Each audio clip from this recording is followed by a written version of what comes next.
When's the last time you went to church, or temple, or synagogue, any place of worship? If your answer is, it's been a while, or never, you may be part of the rising number of Americans who say they have no religious affiliation.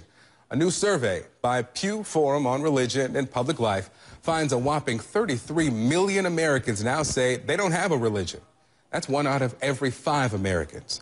Well, joining me now to talk about this is CNN's Belief blog co-editor, Eric Maripodi. Eric, why are people telling these surveyors that they're just turning away from organized religion specifically? Victor, there was a number of reasons people gave the folks there at the Pew Forum as to why they don't consider themselves affiliated with any religion.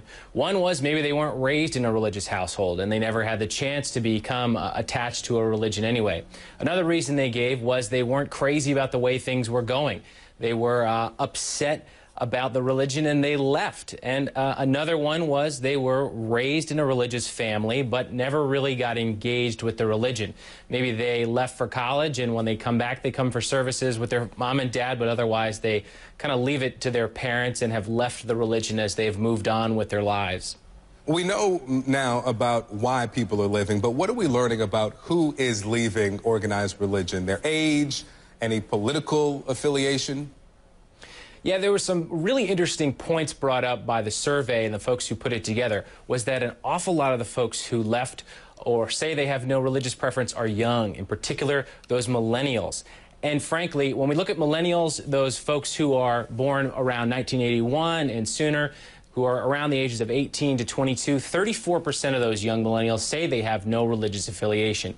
And in particular, when we look at their political leanings, 63% say they are Democrat or lean Democratic, and 26% say they're Republican or lean Republican. And Victor, you'll remember this came up during the Democratic National Convention when they removed the word God from the party platform. There was a big brouhaha about this, and they eventually reinserted it back into that platform.